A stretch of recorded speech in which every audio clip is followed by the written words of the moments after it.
If you want to mark your books for the Song of Encouragement, number 866. Take a second to do that. Number 866. It'll be on the screen, I'm pretty sure, but if you're using a book, you'll have that as well. Thank you for being back this afternoon. I already have some good news for you. We were pushing for 50 on our YouTube channel, and we're at 48. We're so close. So here's the next thing we want to do, okay? Go ahead and take your phones out again. We'll do that right now. Go ahead and take them out one more time. And find somebody that lives in Michigan or wherever they live. We don't care where they are or who they are. Just text them and tell them to subscribe to our channel, okay? So if you have kids or relatives or know somebody that lived away or moved away or whatever, go ahead and do that, okay? Let's get over the hump. We're so close to being there already. And that's a victory for us as we start the day for sure. I appreciate all the help of everyone today. Of course, we're figuring out some stuff as we have gone this morning. If you were here for Bible class, you had the privilege of hearing me talk in the microphone and then try to get some levels set. And then right after services this morning, a guy with hearing aids even said, "You're too loud still." So, well, there you go. That's the way it goes. So, bring your earplugs or whatever you have to do. We're trying to get all those things worked out. Special thanks to Raymond Copeland, who I have nicknamed David. Some of y'all picked up on that this morning too. As a matter of fact, the guy that I have known longer than anybody else in the auditorium, I guess, I called by the wrong name all morning. So, yeah. So, but it's going pretty well, I think, and we are glad to get started and get things kicked off for sure. This afternoon, I wanted to take a few minutes and talk about the bottom line. You ever heard somebody use that expression? Just give me the bottom line. Tell me what the real number is. Don't haggle around. Don't try to do any negotiating with me. Just give me the bottom line. Jesus was confronted with that idea when he had been teaching and preaching for a while. As a matter of fact, he's coming close to the end of his ministry, that time that we talked about this morning, where he would be in the upper room shortly and then out to the Garden of Gethsemane, praying those words that would change all of history, that nevertheless prayer that he would pray there. He was in a situation where he had been recognized as a great teacher, rabbi, as the one that had been sent. Some were already saying that he is indeed the Messiah, and others were still questioning. There came a time when the Pharisees and the Sadducees, those were the primary two religious sects of the days, both of those, by the way, Jewish folks, Jewish people who were set in their ways on certain things. They kind of were known as those two groups because of traditions that they had that, well, frankly, Jesus said, beware of and be leery about. Don't get caught up in those things that the Pharisees are doing. And the Sadducees were Sadducees because they didn't even believe in the resurrection. But these groups had decided they would both rally together with other groups even against the one that we know as the Messiah. And they were looking for ways to entrap him and asking him all kinds of questions and confronting him about things that were going on. And there came a time in Matthew chapter 22, beginning at verse 36, where an attorney is speaking, probably on behalf of both of these groups. He himself seems to be a Pharisee, based on some of the things that are talked about, some of the responses that are there. But he is kind of the spokesperson for these groups. And they're trying to, again, figure out a way to entrap Jesus. So they, of course, being Jews, knew the old law, right? The old law being the Pentateuch, the first 5 books of the Old Testament, adding then the prophets and some of the other books that they certainly would have had. We know that they were read often in the synagogue. As a matter of fact, when the Ethiopian eunuch had gone up to Jerusalem to worship, he was returning to Gaza, which is desert, and he was sitting in his chariot reading Isaiah the prophet. You know why he was reading Isaiah the prophet? I don't know either, really, other than probably the preacher had preached that morning on that subject, and he was checking to make sure the preacher had told him the truth. So Jesus is there, and they're asking him about these things. Brewer, if you don't mind, back up one slide for me. They say, "Teacher," this is Matthew chapter 22, by the way. I want to make sure that we clarify that, get you in the right chapter. So Matthew chapter 22, verses 36 through 40. "Teacher, which is the great commandment, or the greatest commandment in the law?" And Jesus said, without hesitation apparently, "You shall love the Lord your God with all of your heart, with all of your soul, and with all of your mind. This is the first and great command." Now, make a note there that he said this is it. God first, right? That's the first of the commands. Then he adds, and the second is like it. It's like it because, of course, it deals with love as well. And he says, the second is like it. You shall love your neighbor as yourself. On these two, the commandments hang. All of the law, or on these two commandments hangs all of the law and the prophets. So he said, okay, if you're looking for the answer here, if you're looking for what the greatest is, the command of all the commands, the number one, the bottom line, if you will, here's what Jesus said it is. Love God and love others. Love God and love others.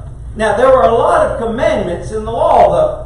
There were a lot of commandments in the law. As a matter of fact, if we look at the law, or what would be commonly referred to today as the Torah, it's made up of not only the Pentateuch, but the other books of the Old Testament as well. So the Torah is made up of some 613 commands. Can you imagine trying to keep up with or follow 613 different rules and regulations? There are 248 of those that are should-dos, and another 365 of those, one for each day of the year, that you should not do's. You with me? So you got should-dos and should-not-dos. For example, you should love God with all your being, but you should not kill. You see the difference, right? So you put all of those together, 248. Y'all can read the screen, right? Make sure you get it right. 248 of those should-dos, and 365 should-not-dos, for a total of 613 of those all together. So, a lot of commands to keep up with. A lot of things to think about. A lot of things to worry about if you're trying to keep the law. They say, Jesus, out of all 613, what's the one? What's the greatest? And he says it's loving God and loving others. So Jesus himself said that is the commandment of all commandments. We can see how then that first commandment of the Old Testament, that first commandment of the 10 commandments, there in Exodus chapter 20, verses 2 and 3, thou shalt love the Lord your God, right? No other gods before him. He's first, God first, nothing in front of God. We can see how he would say that has to be number one. Now, is that applicable for us today? The answer is yes, absolutely. See, Jesus knew, and he understood what the real question was. The real question was kind of a sneaky question. What they were really asking him is, do you have a favorite? And what he said is, my favorite doesn't matter. God's favorite does. What did God say was first? That's kind of how you responded, right? So after this conversation goes on, a little time passes apparently in this conversation, and this attorney realizes that Jesus has spoken well. Jesus' response is a smart one, and he recognizes that. And Jesus then says to this attorney, because he recognizes that he understood what he was saying, hey, you're not far from the kingdom. You're not even far off from the kingdom.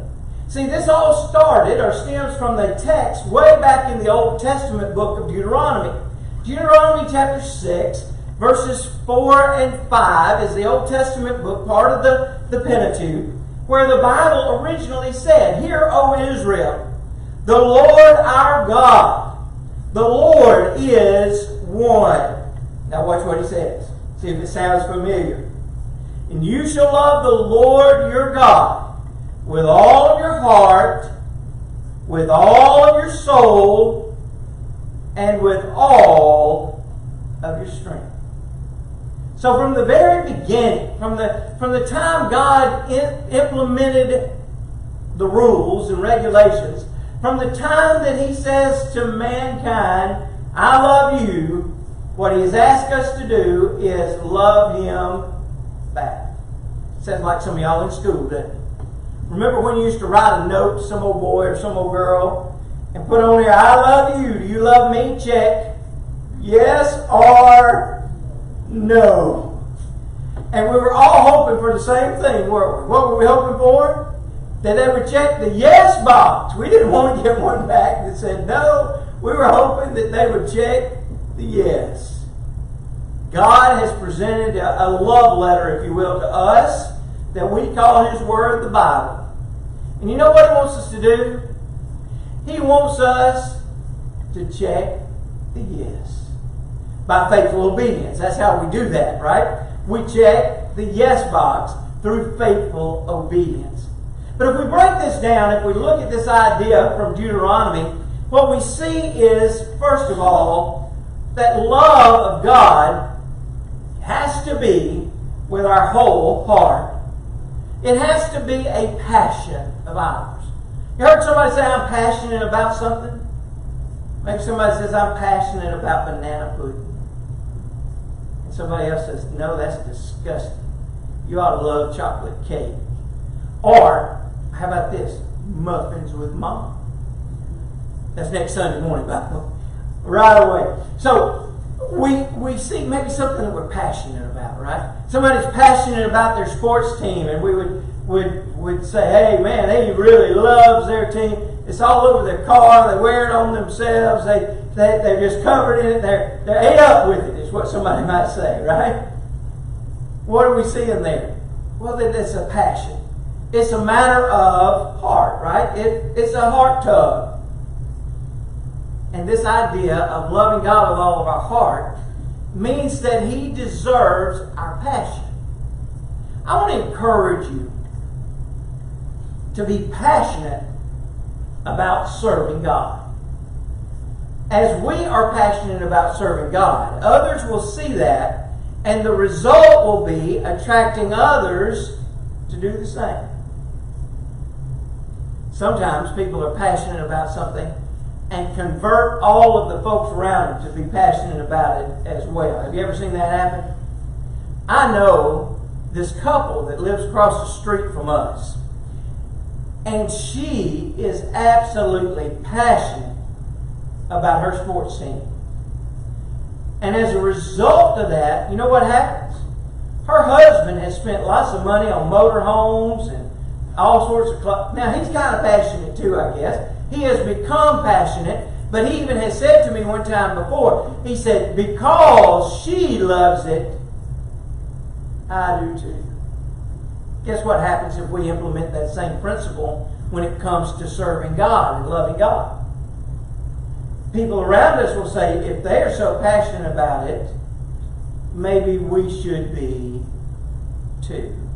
The second thing he adds is this: not only should we love God with all of our heart, but we also should love God with all of our soul. That's the internal part, okay? That's the emotional part. You ever heard somebody say, people got emotional at church services today? Is that okay? I think so.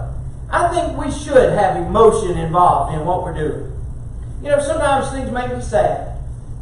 Sometimes things make me even cry. Sometimes it's almost like you can't help it. It just swells up from inside. You ever felt like that? I was at an event recently. Katie Beth and Brantley, by the way, they're both on the back row back there. Y'all wave.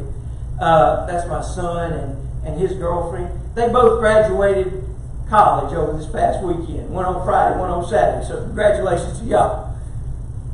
We were at one of their commencement speeches, and the speaker said something like this. He said, I told myself I wasn't going to get emotional. What do you mean by that? That he was going to try to keep it suppressed, but it just couldn't stay there. You just couldn't help it, right? That's this principle, okay? That even if we try to keep it in, we just can't keep it in. There was a song that we used to sing a lot that said I wasn't going to tell anybody, but I couldn't keep it to myself. Why not? Well, because the emotion was too great. I was too excited about it. I was too enthusiastic about it. I was too excited to keep it bottled up any longer. Love the Lord your God with all of your soul. The third in this list is not only should we love the Lord our God with all of our soul, but then he says you ought to love the Lord your God with all of your mind too. This is our intelligence. We ought to engage ourselves in spiritual things, mentally even. Let me challenge you even. Again today, we've already mentioned this 2 or 3 times now, to spend some time reading the Bible. Spend some time in the book. Spend some time working on your intelligence, right? The intellectual part of this thing. Check it out for yourself. Too many people say, well, I go to that church because my mama went to that church, and her mama went to that church, and her mama went before that. It's almost like the story of the ham. Y'all have heard that one, right? They cut off the end of the ham when they cook it. And after several generations, one of them finally said, why is it that we have to cut off the end of the ham? It'll fit in the pan. Why won't we just do this? He said, I don't know. I'll ask your mama. So they asked the mother, and then the grandmother, and the great-grandmother, why is it that we cut off the end of the pan? She said, I don't know why y'all do it. I did it because my pan was that size. We got to be smart enough to figure it out, don't we? When I first started preaching, I'd call my dad. When somebody asked me, not even a hard question, but a pretty easy question, and say, hey, what do we believe about such and such? And he'd say, now get this, I don't know what you believe, but here's what I believe and why. What was he telling me? Get in the book. Figure it out. Read some. Try to learn, right? Engage your intelligence, your intellect in this process.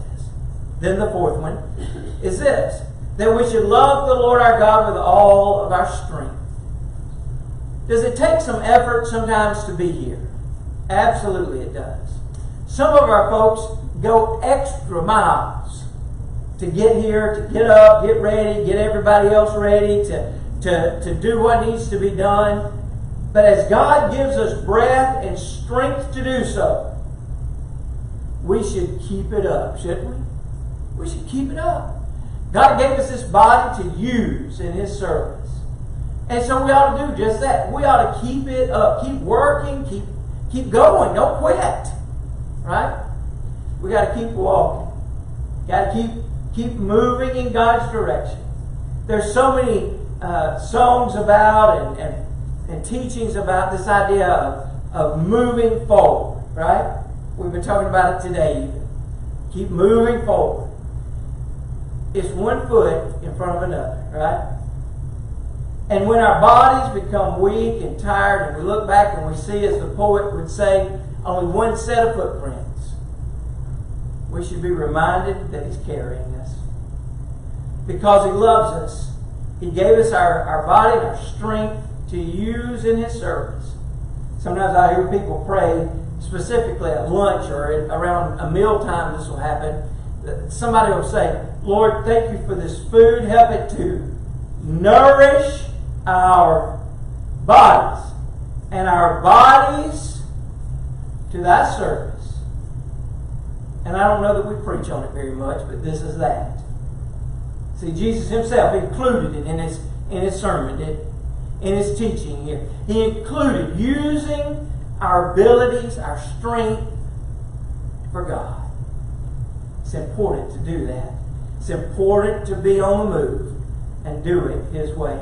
And then, of course, the bonus lesson that came is this fifth thing that I think is more than just the golden rule. That's how we kind of know it, but it's a step up, really. It's the platinum rule. Here's what he said: love your neighbor as yourself. Now, of course, in the Bible, even the question is asked, who is our neighbor? Some of us might really need to ask that question, like, who's the guy right next door, right? Should I go invite him? Have I invited him to church? Is he a guy that needs help? Is there some way I can use my time, talents, and treasures? Or like this lesson today has been talking about, can I use my intelligence and my passion and my body and my very being in his service or in their service? Maybe that's what we need to do, right? But really, the Bible's teaching is more than that. He says, who is your neighbor? The answer is everybody. Even if they don't look like me, or smell like me, or eat like me, or speak the language, everybody's our neighbor. And we ought to love people so much that we are passionate about sharing the life-changing good news of Jesus Christ with them in a non-threatening manner. Now, this list that Jesus gave here is not all inclusive or encompassing. There's some other things that could have been added, I guess, right? But again, what was the question? What's number one? What's the bottom line? And Jesus says, love. Love is the bottom line. Love for God and love for others. So the question then is, well, how do we show love? How do we show it? Well, Mark chapter 12, verses 28 through 24 said this. Now Jesus, or when Jesus saw that he had answered wisely, talking about this lawyer, said, you are not far from the kingdom. Apparently, somehow this idea of love leads people to the kingdom. Isn't that interesting? That there's a tie there, a connection there, between doing these things and the kingdom.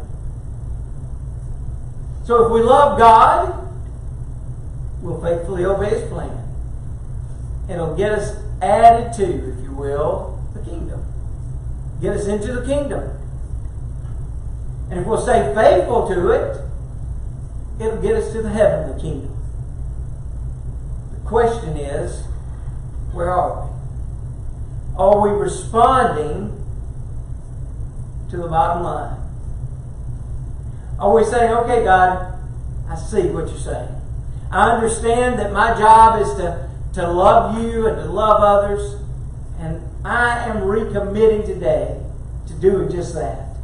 I am committing today to becoming a Christian if I haven't already. Through hearing his word and believing it. That's the faith part of the equation. Repenting of sins, confessing faith, and being baptized into Christ, the obedience part. Or as a Christian, maybe I haven't consistently done those things with my whole being. Maybe I haven't been loving God as I should.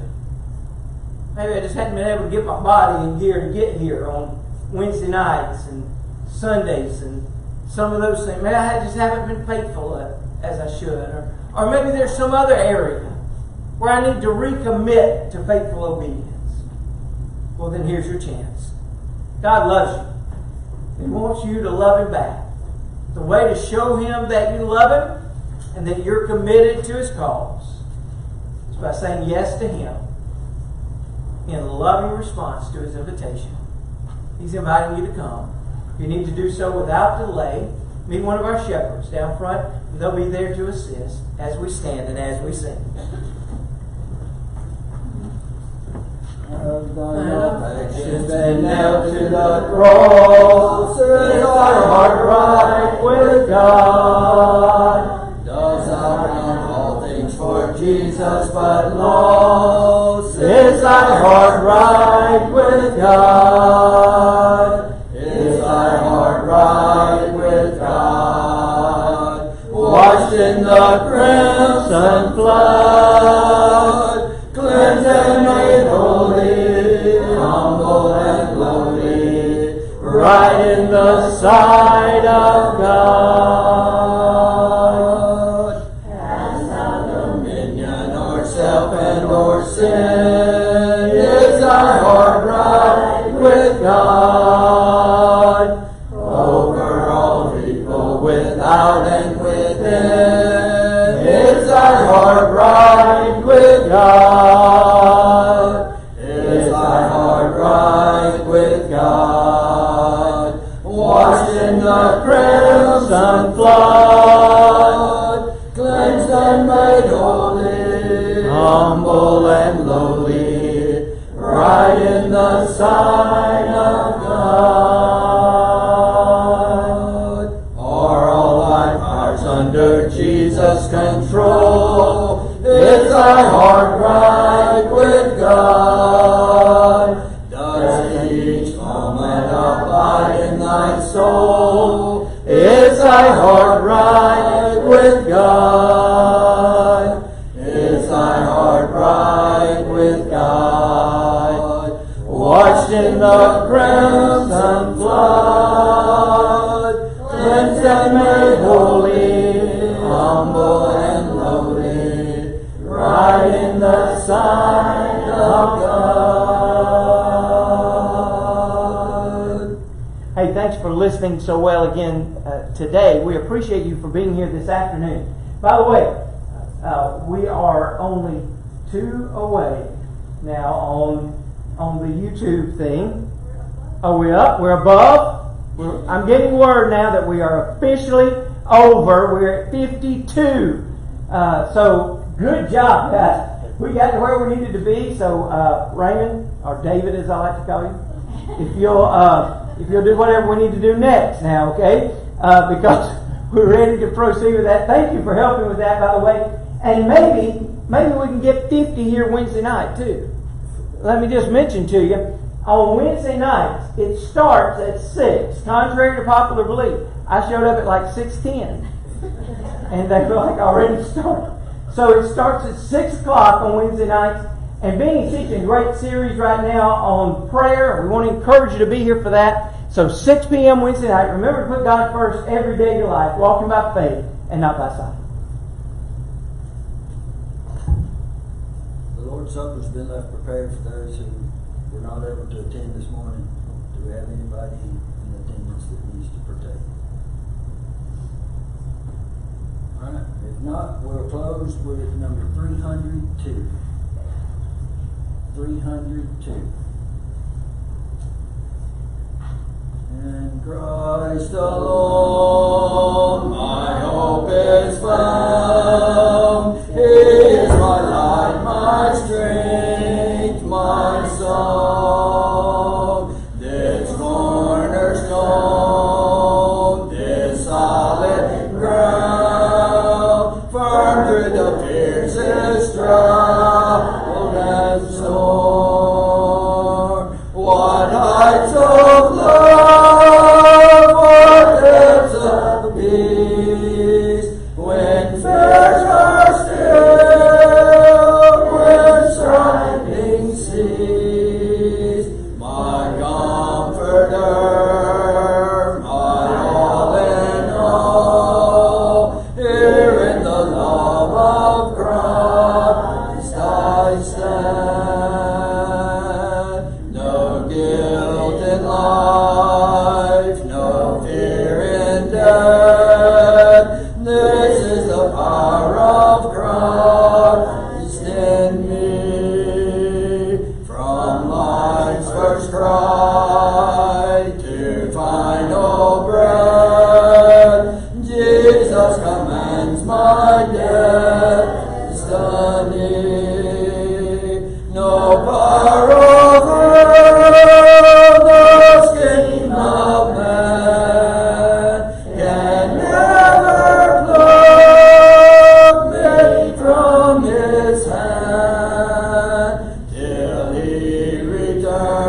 saved. We had to sing songs and pray to you and hear a lesson this morning and this afternoon. We pray that Brother Philip's tenure here will be profitable and for everyone involved. And I pray that we hopefully all become more involved. Mindful of Sister Louise not here with us is recovering surgery and also like to remember Nancy Stevenson and her dad and all the Dennis Stark, who's Marty's brother. Remember all the ones that need our prayers. And thank you for the love we have here. We'd like to pray that we put our love for you first and then have much love left over for each other here and also our other neighbors. Be with us as we leave here and forgive us our sins. In Jesus' name, amen. Amen.